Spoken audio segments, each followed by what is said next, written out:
What Marcus Aurelius taught me about health, simplicity, and inner strength. Part 1. On simplicity and the inner life. Marcus Aurelius was the emperor of Rome, the most powerful man in the world. He had armies at his command, wealth beyond imagination, and influence over the fate of an entire empire. And yet, he lived simply. He wore plain robes, ate the most basic meals, often just bread, figs, and water. He even chose to sleep on the floor or on a hard bed at times as a practice of humility, not because he had to, but because he didn't want to forget what really mattered. Very little is needed to make a happy life. It is all within yourself, in your way of thinking. He wrote those words not as a slogan, but as a personal truth, discovered through experience, hardship, and deep reflection. And what he meant isn't just poetic, it's practical. In a time when many were obsessed with indulgence, legacy, and luxury, Marcus chose to live close to the ground. He believed that real peace, real wellness, had nothing to do with what you owned. It had everything to do with how you thought. And that's where his wisdom speaks directly to us today. Because if you look around, we're drowning in health advice, superfoods, smartwatches, cold plunges, biohacks, 10-step morning routines. There's nothing wrong with these things. Some of them help. But Marcus would probably ask, are you mastering yourself? Or just buying more tools to distract you from what's hard to face? He saw simplicity not as a lack, but as strength. When your mind isn't cluttered, you can think clearly. When your life isn't stuffed with unnecessary things, you can actually feel what's going on inside. You can listen to your own body. You can rest. You can breathe. Modern wellness sells us the idea that health is something you can buy, that with the right program or product, you'll finally be calm, energized, and whole. But Marcus points in the other direction. True wellness, he believed, is subtractive, not additive. It's not about what you add to your life. It's about what you strip away. Ego, expectation, overconsumption, comparison, chaos. Marcus lived by this, even when it was hard. He was a philosopher who happened to be an emperor, not the other way around. His days were filled with political pressures, military crises, personal losses. He buried children. He was betrayed by allies. He ruled during a deadly plague. And still, in the margins of those days, he wrote quietly to himself, reminding himself to return to what he could control: his thoughts, his reactions, his values. That's where health begins. Not in a lab, not in a gym, but in a quiet corner of the mind, where you ask, what really matters? What am I holding onto that I don't need? Simplicity isn't sexy, but it's powerful. It's the foundation for clarity, presence, and emotional peace. And peace, Marcus believed, was the highest form of wealth. Because when your mind is still, your soul can speak. And in that space, beyond consumption, noise, and striving, that's where healing really begins. Part 2. On discipline and the body. Marcus Aurelius wasn't just a philosopher. He was an emperor who understood the importance of training both mind and body. For him, discipline wasn't about punishment. It was about freedom. He believed that physical strength supported mental clarity and resilience. He wrote, "You should pray for a sound mind in a sound body." This wasn't just a mantra. It was a life philosophy. Marcus didn't view the body as something to be admired or sculpted for vanity. Instead, he saw it as the vessel that supported his leadership, his decisions, and his endurance through hardship. His physical training wasn't about building a physique for show. It was about cultivating inner stability. He understood that when the body is strong, the mind follows suit. Discomfort as a path to strength. One of Marcus's core beliefs was that comfort weakens the mind. We live in a world designed for ease, soft couches, air conditioning, fast food. And yet, Marcus taught that we must embrace discomfort to strengthen our minds and bodies. He once said, "The impediment to action advances action. What stands in the way becomes the way." This means that hardship and discomfort are not things to be avoided, but things to be confronted. Marcus would take cold baths, march with his soldiers, and endure physical strain. Not because he had to, but because he understood that through discomfort, we develop the resilience necessary to lead and make tough decisions. Marcus's workouts weren't about aesthetics. He didn't lift weights to impress anyone or to fit into a certain mold. His training was about endurance. He wanted to develop the strength necessary to withstand the heavy burdens of leadership, grief, war, and loss. His reign wasn't all victory. He suffered personal tragedies, including the death of children, and led Rome through plague and conflict. Through it all, he maintained discipline in his physical and mental routines. He understood that life, like physical training, is unpredictable. The storms of life will come, but if your body is strong and resilient, you can endure them with grace and clarity. As he wrote, "The art of living is more like wrestling than dancing." This quote reflects his belief that life requires strength and endurance, not just elegance or ease. Purpose beyond vanity. In today's fitness culture, we often focus on how we look or how many calories we burn. But Marcus didn't see his physical practice as a means to an aesthetic end. His training was a means to an end that was far more important: stability. He didn't seek physical perfection, but a body that could carry him through the challenges of life. He once said, "It is not death that a man should fear, but he should fear never beginning to live." Physical discipline wasn't about avoiding death or suffering. It was about being fully present and engaged in life, no matter what came your way. The mind-body connection. The connection between physical and mental strength was clear to Marcus. He knew that a healthy mind could not exist without a healthy body, and vice versa. Training the body made him a better thinker and a more resilient leader. When you push your body, your mind is forced to focus, to endure, and to clear away distractions. When the body is weak, so too is the mind. At the core of Marcus's philosophy was the belief that we must train for life itself. Physical strength isn't about quick results or the pursuit of vanity. It's about building a foundation of resilience that supports every area of our lives. Whether we're dealing with stress, loss, or difficult decisions, a well-disciplined body prepares us to face those challenges with strength and clarity. In the end, Marcus Aurelius believed that physical discipline was essential for the mind to remain sharp, focused, and capable of enduring life's most difficult moments. It's not about having a perfect body, it's about having a body that can help you live the life you want to lead. Part 3, on food, moderation, and gratitude. Marcus Aurelius lived in an era where excess was everywhere. Grand feasts, lavish banquets, and indulgence were part of the Roman elite's daily life. But as emperor, he chose a different path. His approach to food wasn't about scarcity, it was about mindfulness. He ate simply, often just bread, olives, and water, not because he couldn't afford indulgence, but because he understood the trap of excess. He once said, "Just as you are what you eat, you are what you consume, mentally, physically, spiritually." Marcus wasn't just talking about food here, he was speaking to the broader concept of consumption. What you consume, from the food you eat to the ideas you entertain and the emotions you indulge, shapes who you are. And that's where moderation becomes crucial. Excess as a trap. Marcus didn't view pleasure or indulgence as inherently bad. He simply saw them as a trap. Too much of anything, he believed, can lead to addiction. An addiction to anything, food, power, or pleasure, threatens our freedom. He wasn't a purist in the modern sense.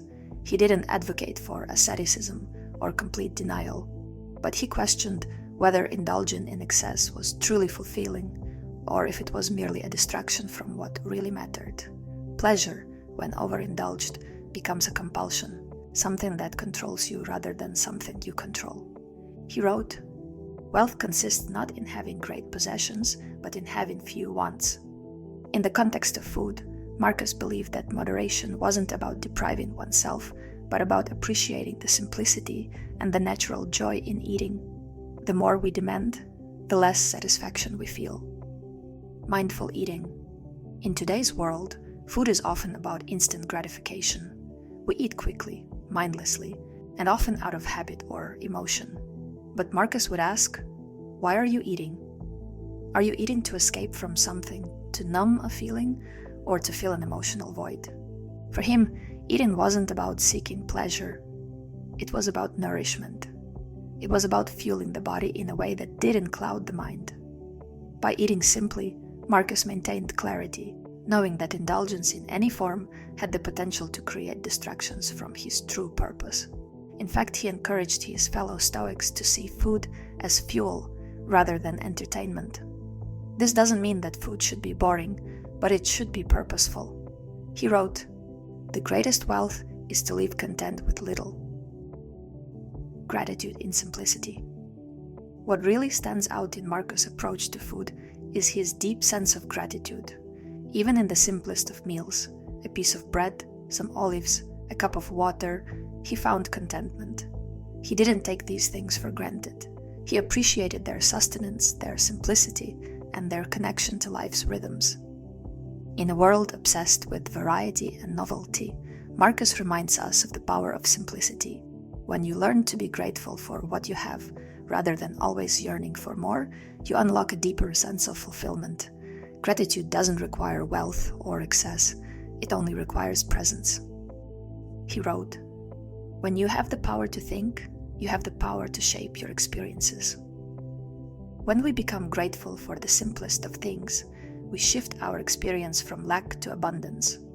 What might seem ordinary, a meal, a moment of peace, becomes extraordinary when we take the time to appreciate it.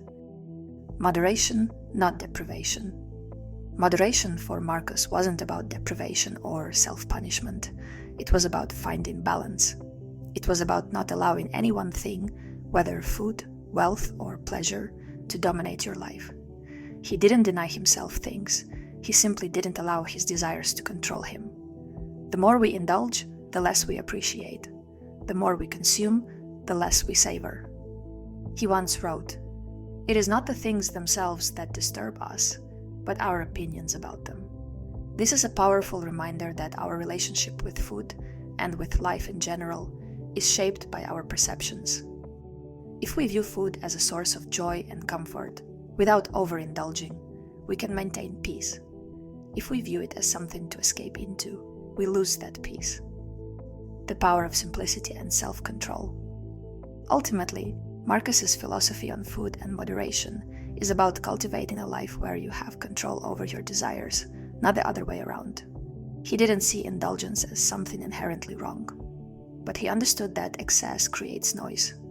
It pulls us away from our true selves and from our purpose.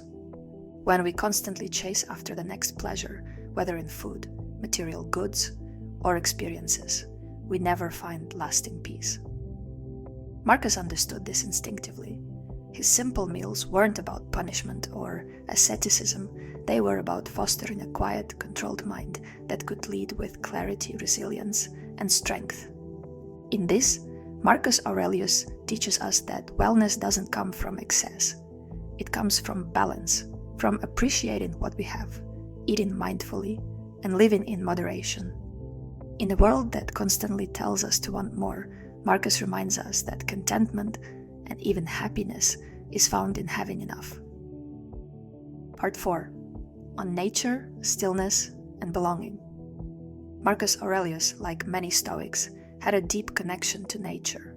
As the emperor of Rome, surrounded by power and luxury, he still found solace in the natural world.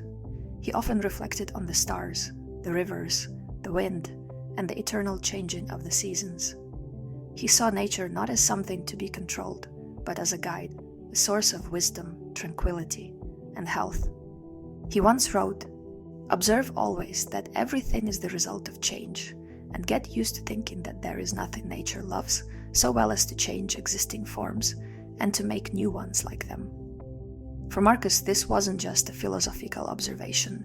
It was a principle that extended to how he approached life itself.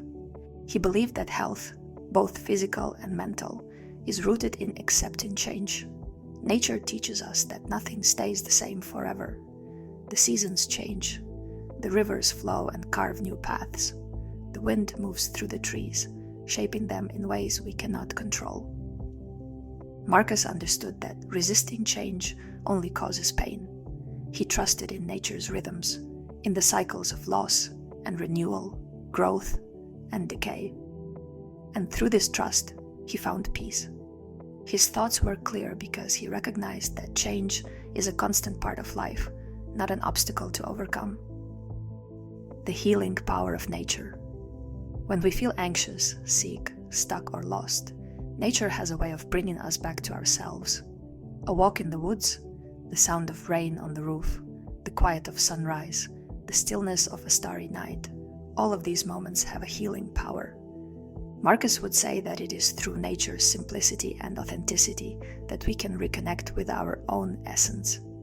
When life feels chaotic or overwhelming, nature reminds us that we are part of something much larger than ourselves. We are not isolated beings. We are connected to the earth, the stars, the seasons, and all living things. Nature's constant rhythm, its ebb and flow, its life and death, reflects the cycles of our own existence. Marcus would urge us to align ourselves with these rhythms. He wrote, "Accept what happens, what was sent, what is given to you, and remember it's a part of the order of the universe." This acceptance doesn't mean passivity. It means understanding that the world and our lives are constantly evolving. The more we resist change, the more we suffer. But when we learn to flow with it, when we embrace the stillness and the chaos as part of the same grand design, we find peace. The wisdom of stillness. One of the core teachings of Marcus Aurelius was the importance of stillness. He wasn't just talking about physical stillness, but a mental and emotional calmness that comes from aligning with the natural world. In a world full of distractions, noise, and constant motion, Marcus valued the quiet moments of introspection. He often found stillness in nature, in the quietude of a garden, the solitude of a quiet walk, or the reflective hours spent watching the changing sky.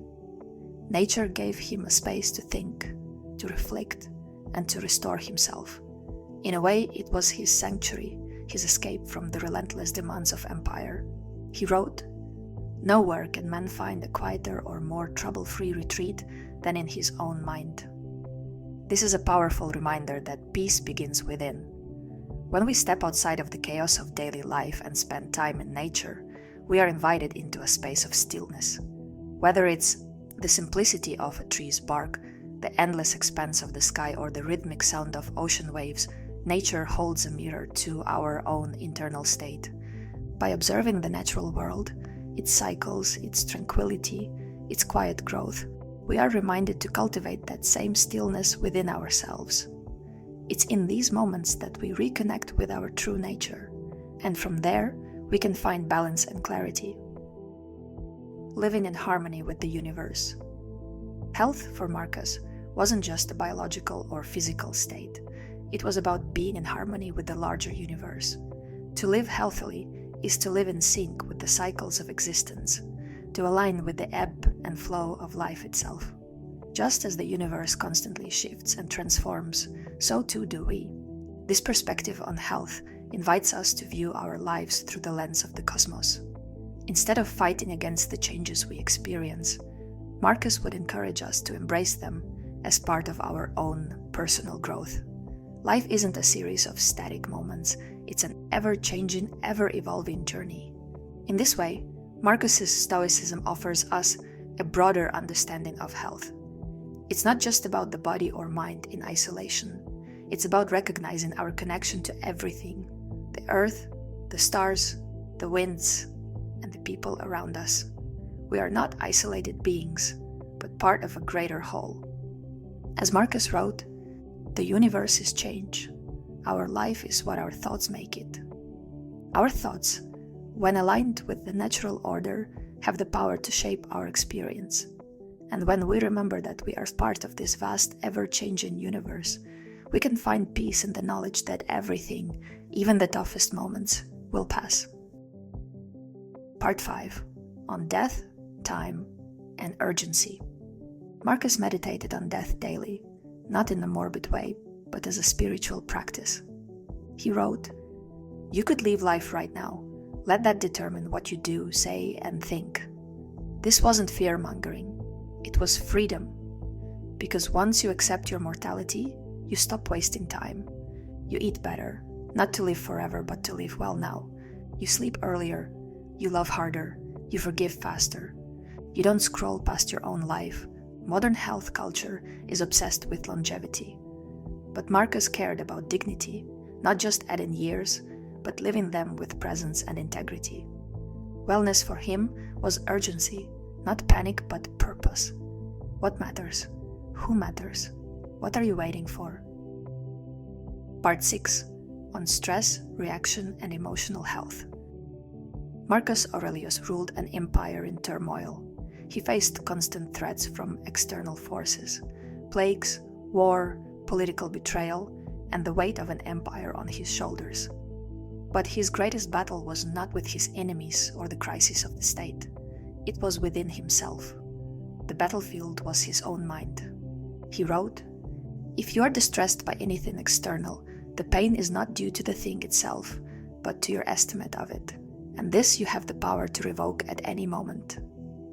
This was Stoicism in its purest form, recognizing that the true source of suffering is not external events, but how we perceive and react to those events.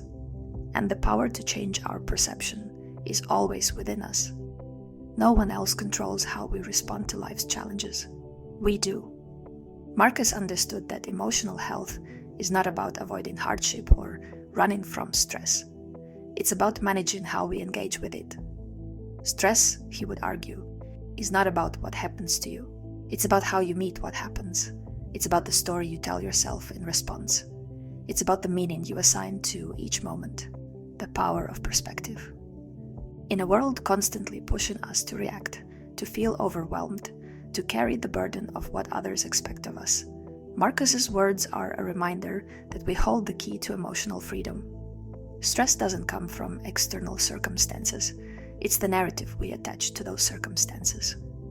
Imagine a stressful situation, a tight deadline, a difficult conversation, or a sudden loss. It's easy to feel overwhelmed or powerless. But Marcus would challenge us to pause and ask, what if I change the way I see this? What if I look at this challenge as an opportunity to grow? What if I focus on what I can control, my reaction, instead of obsessing over what I can't? This shift in perspective is the cornerstone of Stoic wisdom, and it's a tool for emotional resilience.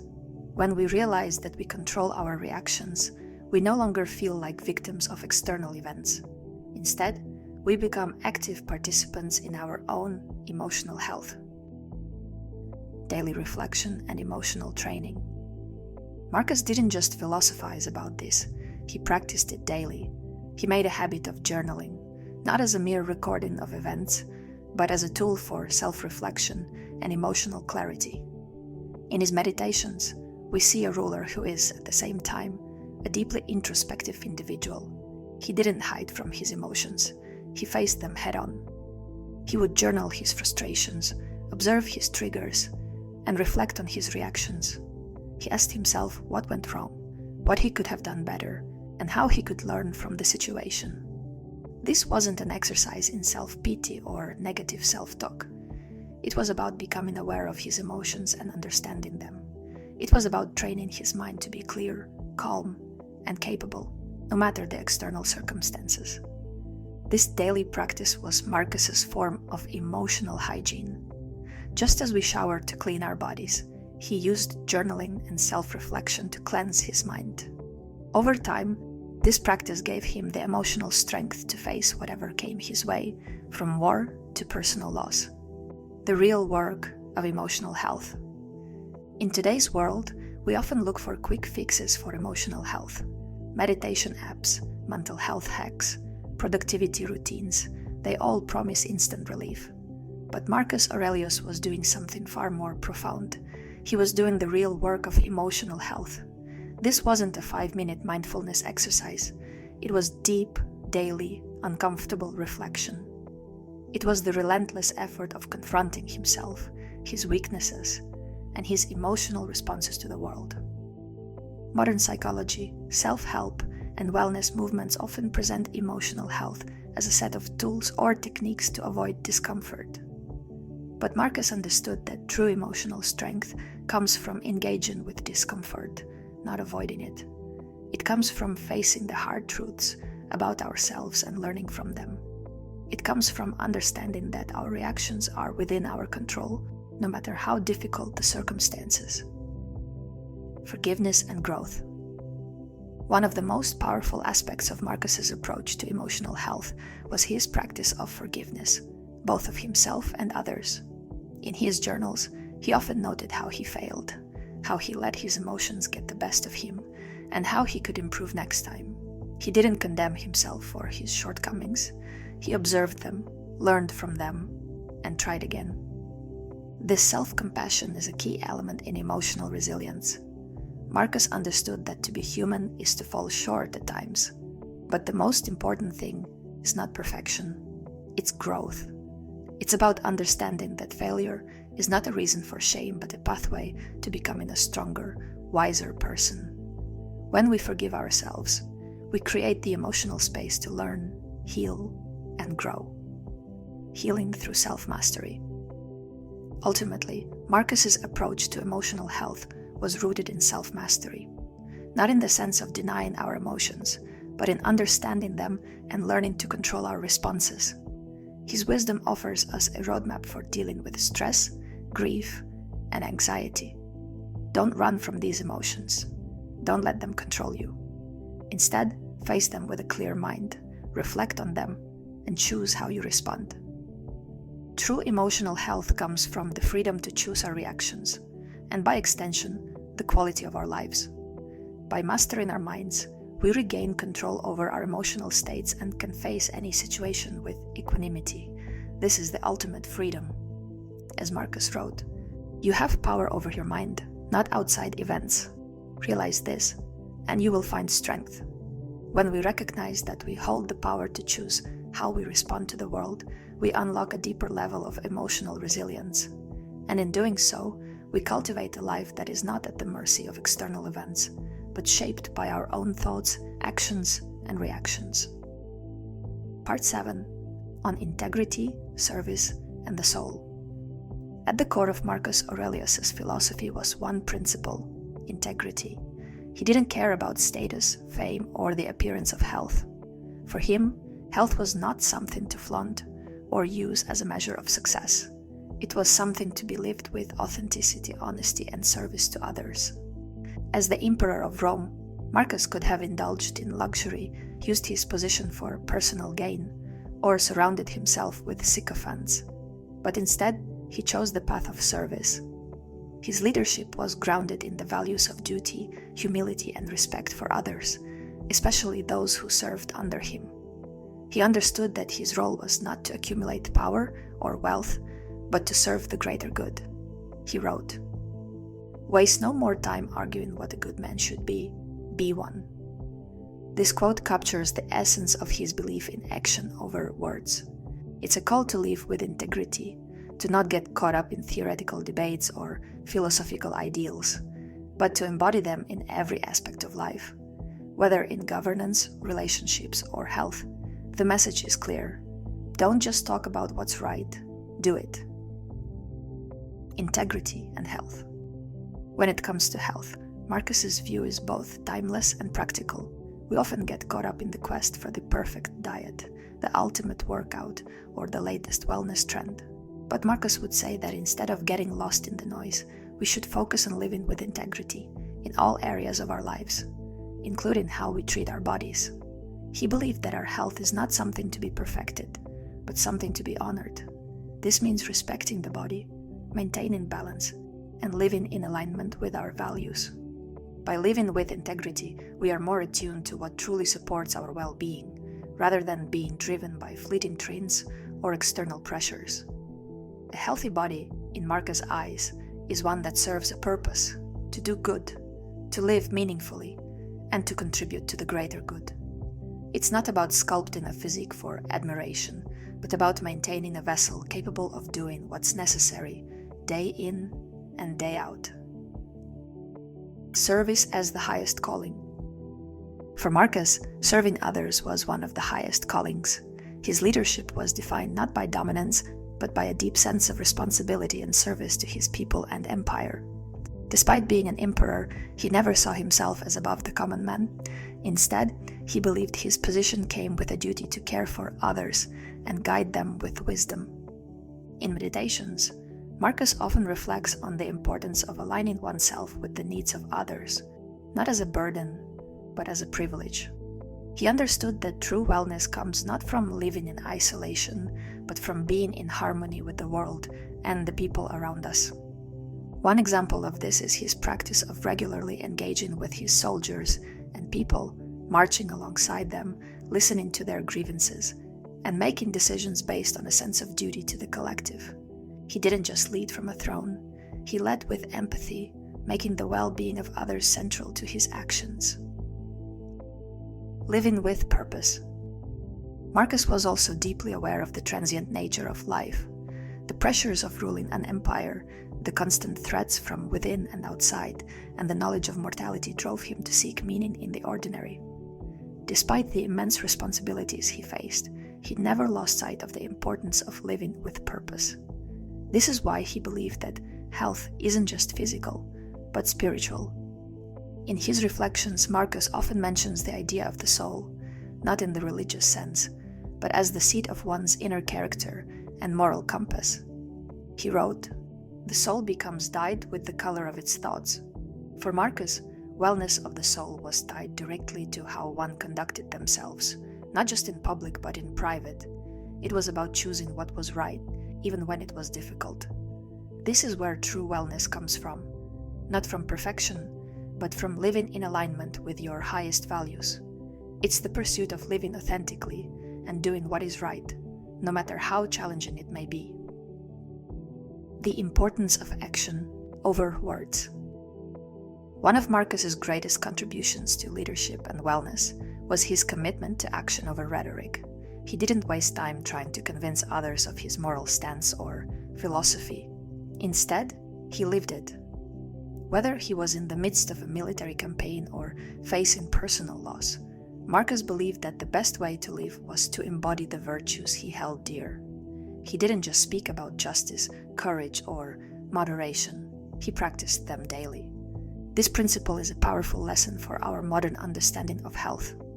In today's world, we often focus on what we say about diets, exercises, or self-improvement. But Marcus teaches us that what we do is what matters most. Wellness is not just a set of ideas or beliefs. It's a set of actions, consistently taken, that align with our values. It's about what we choose to do with our time, our energy, and our bodies.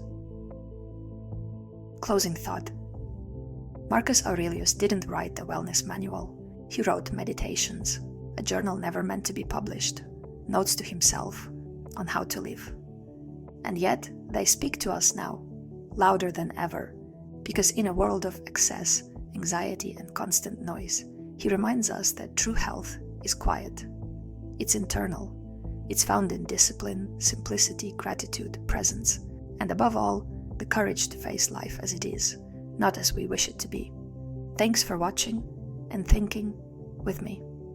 Subscribe for weekly videos on health, philosophy, and holistic living.